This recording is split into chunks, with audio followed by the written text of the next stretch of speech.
Bonjour. Bonjour. Fatine, vous êtes étudiant à la faculté d'éthiopathie de Paris. C'est ça. Et monsieur Cyril Jossé, vous êtes éthiopathe professionnel donc, et également professeur à la faculté d'éthiopathie de Paris. Alors, évidemment, cette vidéo est là pour évoquer l'éthiopathie. Qu'est-ce que c'est? Est-ce qu'en quelques mots, de façon assez simple, vous pouvez nous définir l'éthiopathie? Donc l'éthiopathie, en fait, éthio, ça veut dire cause, et pathie, ça veut dire maladie. Donc ça veut dire qu'on remonte à la cause de la maladie. Si on le peut, on traite manuellement par un traitement vertébral, viscéral ou d'autres manières de traiter encore. Et sinon, on redirige vers d'autres professionnels de la santé. L'éthiopathie a été fondée dans les années 60 par Christian Trédaniel. Et c'est aujourd'hui la méthode, on peut dire, la plus aboutie de traitement manipulatif. Alors, quelle différence, parce que, bon, moi en effet je situe à peu près, mais quelle différence fondamentale avec l'ostéopathie, dès qu'on parle des mains, de toucher le corps, quelle différence du coup avec l'ostéopathie, avec la chiropractie? Ce qui nous différencie avec ces autres types de thérapie manuelle, c'est qu'on va utiliser de la systémique ou encore de la cybernétique ou une grande connaissance d'anatomie pour connaître le fonctionnement du corps et pouvoir donc déterminer son dysfonctionnement et pouvoir traiter manuellement. Mais c'est juste notre manière de réfléchir qui va être différente. Alors là, vous avez utilisé des termes auxquels je n'ai rien compris. D'accord. Les deux premiers, si vous pouvez nous expliquer de quoi il s'agit, parce que je pense que c'est là que se situe au final la différence. Bien sûr. Donc la systémique, c'est une étude des systèmes et leur relation entre... Le corps humain, on va prendre un être vivant, n'importe lequel. Il est composé, lui-même est un système composé de plusieurs systèmes en interaction entre eux. Donc on va étudier les interactions qu'ils ont entre eux, les systèmes que compose ce système vivant pour pouvoir savoir comment ça fonctionne et puis comment ça dysfonctionne justement. Surtout. Voilà. Très bien. Du coup, là, vous êtes en 6e année. Je crois que c'est la dernière année d'études, c'est ça? Exactement. Est-ce que vous pouvez nous parler un petit peu du cursus, un petit peu la décomposition de ces 6 années de formation? Bien sûr. Le cursus se déroule en 6 ans. Pendant les 3 premières années... Alors c'est post-bac, pardon, c'est une formation à laquelle on peut accéder après le bac. Exactement. Et en fait, le cursus se déroule en 6 ans. Les 3 premières années, les examens qu'on va passer vont être complètement régionaux. Et ensuite, à partir de la 4e année, on va passer des examens qui vont être nationaux avec toutes les facs au sein de la faculté d'éthiopathie de Paris et qui vont permettre de nous examiner de la même manière, tous autant que nous sommes. Est-ce que vous pouvez compléter, vous qui êtes professeur, est-ce que vous enseignez sur les 6 années ou vous avez une spécialité qui intervient plus tard? J'enseigne en clinique, donc en 5e année. Et puis, pour compléter ce que disait Fatine, on aspire à ce que les étudiants aient tous le même niveau, quelle que soit la faculté d'origine. Donc c'est pour ça que les examens de fin de cursus sont communs. Et ça, c'est quelque chose qui nous tient à cœur pour éviter qu'il y ait vraiment... Que le niveau soit... Voilà, pour éviter qu'il y ait des disparités entre les différentes origines des étudiants, ce qui permet à tous les patients qui viendront voir les éthiopathes ensuite en cabinet d'avoir une assurance d'un traitement équivalent, que ce soit chez un étudiant qui sort de Toulouse, de Lyon, de Rennes ou de Paris. D'accord. Donc, ensuite, pendant la formation, on a aussi beaucoup de stages à faire chez des éthiopathes. Et dès la première année? Dès la première année, on commence à faire des stages chez les éthiopathes. On les appelle tout simplement, ça peut être n'importe lequel à n'importe quel moment. On les appelle et puis on a des heures de stage avec eux. Ensuite, en fin de cursus, par contre, on a des stages aux urgences. Et on a un dispensaire, une clinique d'éthiopathie qui nous permet en fait en 6e année de vraiment traiter les gens avec un professeur qui va... C'est interne à la faculté. Exactement. C'est tout près de la faculté, mais c'est géré par la faculté aussi. Vous pouvez pratiquer... On pratique et il y a un éthiopathe diplômé depuis plusieurs années qui peut nous conseiller, nous aiguiller ou voilà. Alors, j'imagine des études très scientifiques, vous avez parlé de biologie, d'anatomie. Quel est le profil le plus adapté au final pour faire ces études? Est-ce que c'est réservé qu'aux étudiants qui sont en terminale S et qui sont très bons en maths ou pas seulement? Alors, les études en fait reprennent toutes les matières fondamentales à zéro, en allant relativement vite au début bien entendu, mais n'importe quel étudiant qui serait motivé et relativement doué en ce qui concerne la mémorisation sera capable de... Avoir de la mémoire donc. Voilà, c'est ça. Je pense que c'est une des qualités principales de la mémoire, de la motivation et puis certainement un petit peu de bon sens parce que toutes les études aussi sont ponctuées de cours qui vont amener à l'application de la logique, à tout ce qui est médical. Voilà. Donc c'est vraiment quelque chose d'important, donc de la mémoire, de la logique et de la motivation étant vraiment très importante. Est-ce que c'est quelque chose... comment vous avez décidé par contre, par exemple, de faire de l'éthiopathie? Comment vous vous êtes dit, tiens, c'est ce qu'il me faut? C'est juste que c'est un métier, en faisant plusieurs recherches, qui m'a paru vachement scientifique, une formation complète et surtout très très logique. Pas de disparité ni rien du tout. C'est très très logique et très simple à comprendre. Enfin, que c'est juste... Vous aviez un feeling, c'est quelque chose qui vous a tout de suite... C'était une vocation quelque part. Une vocation, je pourrais pas dire ça vu que je connaissais pas le métier avant de m'y intéresser, mais c'est juste la transparence et la clarté en fait de cette formation qui m'a permis de pouvoir la choisir. Est-ce qu'on peut revenir un peu sur les cours? Comment est graduée au final la montée des enseignements sur les 6 années? Ah, ça c'est une question intéressante. On va systématiquement proposer des problématiques aux étudiants en cours, et puis de la problématique, on va aller chercher les réponses à ces problématiques dans les connaissances fondamentales et revenir à la problématique de manière systématiquement, de manière circulaire, revenir aux problématiques, pousser de plus en plus loin les connaissances jusqu'à avoir une vision plus générale de toutes les pathologies, quelles qu'elles soient en fait. On va tout étudier pour mieux connaître nos limites aussi. Donc on va aller même sur des pathologies, sur des études de pathologies que nous ne traitons pas en cabinet. Voilà, de manière à bien connaître l'ensemble des pathologies, de manière à ne pas faire d'erreurs, de manière à être précis, de manière à pouvoir répondre systématiquement aux patients, positivement ou en réorientant le patient. Donc les étudiants vont être formés de manière très complète. Voilà. J'ai envie de dire, même quand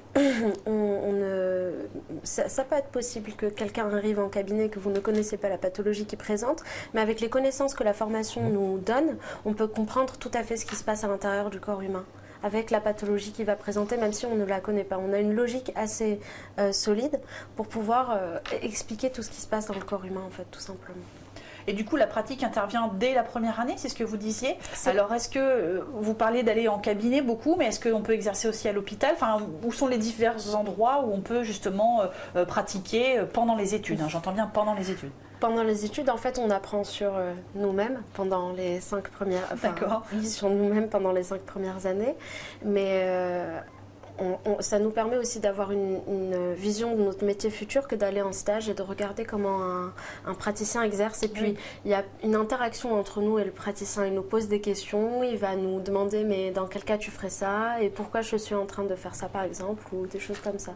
Ce qui nous permet de visualiser ce qu'on va faire dans le futur, tout simplement. Et dès la première année, c'est pas un petit peu... déstabilisant? Oui. Pas du tout. Intéressant, surtout, de savoir ce qui va se passer plus tard et comment on va être en cabinet plus tard. Il faut bien comprendre que les stages, en fait, les étudiants sont observateurs. Lorsqu'ils viennent en cabinet, ce sont les praticiens qui pratiquent. D'accord, les étudiants ne manipulent pas les patients bien entendu, immédiatement. En fait, c'est à partir de nos examens de 5e année qu'on peut effectuer des remplacements. Mais après notre 5e année, on a déjà passé tous nos examens cliniques, tous nos examens de manipulation. On a déjà passé tous nos examens. Il ne nous reste plus en fin de cursus, en 6e année, que des stages aux urgences dans le dispensaire, la clinique, et ainsi que faire notre mémoire, tout simplement, en 6e année. Et le mémoire, c'est quelque chose qui est déterminé par l'étudiant ou c'est imposé à tous ou comment ça se passe en fait? C'est aussi quelque chose, vous passez par le biais des stages, c'est là que vous avez des problématiques et vous dites tiens c'est là-dessus que j'ai envie de travailler mon mémoire?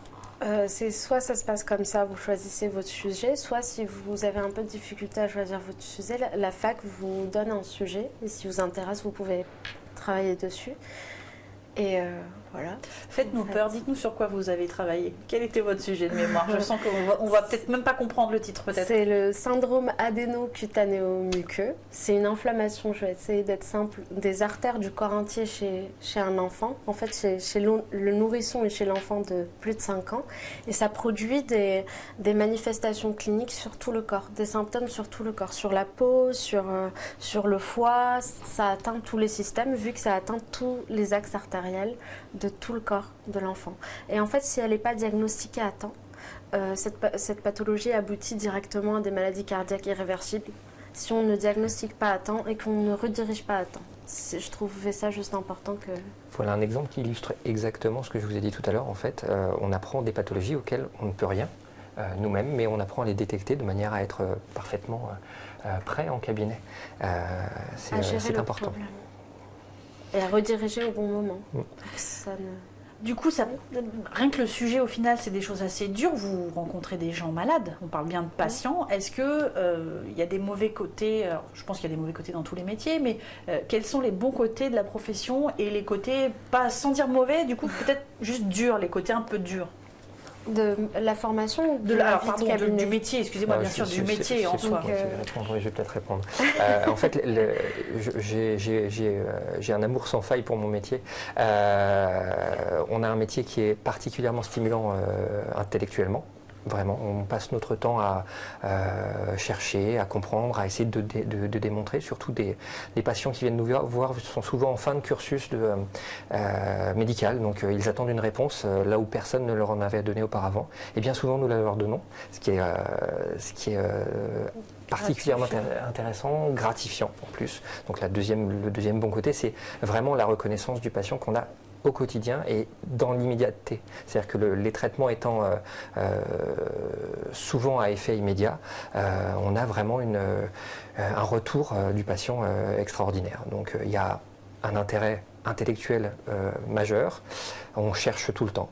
Il y a un retour patient qui est absolument génial, on se fait vraiment, vraiment plaisir. Et puis, on vit bien, hein, il faut le reconnaître, je pense que les étudiants doivent savoir ça, donc il n'y a vraiment pas de souci de ce côté-là. Le seul mauvais côté que je pourrais trouver à la profession, c'est l'aspect solitude, c'est-à-dire qu'on pratique seul dans son cabinet. Ce n'est pas un métier qui s'exerce aujourd'hui à l'hôpital Non, on pratique en cabinet essentiellement. Voilà, alors bon, moi j'ai un associé aujourd'hui, donc du coup j'ai supprimé ce mauvais côté, ce qui fait que je n'ai plus que des bons côtés, mais voilà, on pratique seul en cabinet, parfois c'est un peu pesant, donc on a beaucoup de rapports entre confrères souvent, des dîners, des rencontres où on fait des ateliers de travail qui sont très intéressants et ce qui permet à tout le monde d'avancer un petit peu. Est-ce que vous, d'être devenu éthiopathe, c'était un choix éthique? Enfin, c'est pareil, vous, comment ça vous est venu? Comment vous avez découvert ce métier? Alors, moi, j'ai été soigné naturellement par un éthiopathe. J'étais grand migraineux auparavant. Un éthiopathe m'a sorti très rapidement, donc j'étais en bac. Voilà, donc ça m'a permis de finir mes études correctement. Et puis, du coup, je voulais faire médecine. Et ça m'a complètement réorienté. J'avais besoin de comprendre ce que je faisais, donc j'ai cherché dans toutes les thérapies manuelles. Et l'éthiopathie est la seule qui m'a donné les moyens de comprendre pourquoi je faisais telle ou telle chose, pourquoi le patient était malade, comment ça fonctionne. Et puis, si on doit revenir sur l'aspect éthique, l'innocuité de l'éthiopathie, en fait, fait que plutôt que de distribuer des médicaments qui auront tendance à avoir des effets secondaires, à provoquer des pathologies qui nécessiteront d'autres traitements par ailleurs, en éthiopathie, nous avons très peu d'effets secondaires. Ils sont souvent très limités dans le temps s'ils arrivent et c'est plutôt curatif. Du coup, d'un point de vue éthique, c'était complètement naturel. C'est aussi une philosophie, une certaine façon d'approche. Une approche différente au final. Oui, complètement. Ça, c'est sûr qu'on ne propose pas des traitements qui auront tendance à entre guillemets, abîmer le patient. Voilà. Du coup, on a déjà un peu répondu à la question, mais au niveau des débouchés, donc pour l'instant, la profession ne s'exerce qu'en cabinet.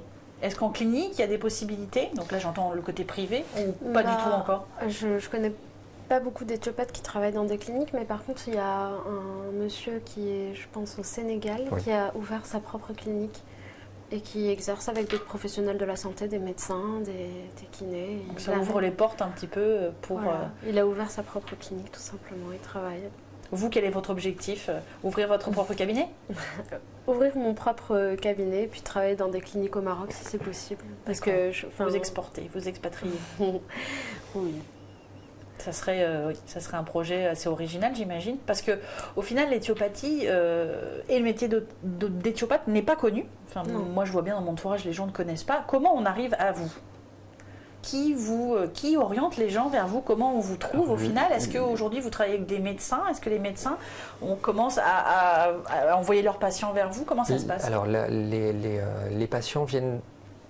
Il faut être clair, de bouche à oreille. Hein. Clairement, de toute façon, ce sont nos résultats qui sont le garant de notre réussite. De toute façon, ça c'est voilà, ça c'est une évidence. Ensuite, par le corps médical. Par le retour des patients, lui aussi, en fait, finit par nous envoyer du monde. Moi, je sais que dans mon cabinet, je reçois des patients qui sont envoyés régulièrement par les médecins, avec qui on entretient de très bons rapports. On est partenaires. Le bien du patient prévaut. Et tant mieux. Voilà. Et aujourd'hui, comment vous êtes reconnu, notamment, je pense à la sécurité sociale? Est-ce que, une consultation avec un éthiopathe est remboursée? Si oui, dans quelles conditions? Ou pas encore? Ou c'est en négociation? Où en est un peu le métier à ce niveau-là? Les instances sont assez lourdes à faire bouger, mais il n'y a pas de conventionnement de l'éthiopathie, donc la sécurité sociale ne nous conventionne pas. Par contre, nous sommes reconnus par, aujourd'hui, je crois, 104 mutuelles. C'est un chiffre qui augmente d'année en année. En fait, ce sont des négociations. En fait, les mutuelles sont beaucoup plus pragmatiques. Elles remboursent ce qui fonctionne et ce qui, à terme, leur coûte le moins cher. Voilà. D'accord. Donc, ça avance doucement. Doucement, mais ça avance. En fait, les instances, ils travaillent dur, d'arrache-pied. On a parlé des études qui durent 6 ans. On n'a pas parlé de l'investissement que ça représentait parce que ce sont des études qui ont un coût, évidemment. Mais je crois que si j'ai bien compris, comme vous disiez, il y a un bon retour sur investissement. Est-ce qu'on peut évoquer ces sujets-là? Bien sûr. En fait, la formation, les 5 premières années coûtent plus ou moins 7 000 €, dépendant des facs. Si l'enceinte est assez grande, pas grande, ça dépend de... Mais c'est plus ou moins 7 000 € par an. Et puis la 6e année, c'est 1 700 €. Alors, qu'est-ce qui justifie ce prix? Pourquoi? J'imagine que parce que derrière, on paye peut-être du matériel, les professeurs. Alors, il y a du matériel, il y a les locaux, et notamment à la faculté de Paris, on connaît les loyers parisiens. Ensuite, je ne suis pas dans les comptes des facultés, je ne sais pas comment ça fonctionne. Mais grosso modo, oui, ça doit être certainement lié à ces paramètres-là. C'est oui, 7 000 €, je ne sais pas, je ne peux pas vous répondre. Je ne fais pas partie du... Non, bien sûr, mais c'est pour avoir une idée au final de s'il y a un coût, c'est parce qu'il y a des raisons derrière. Puis il y a des employés, il y a des employés.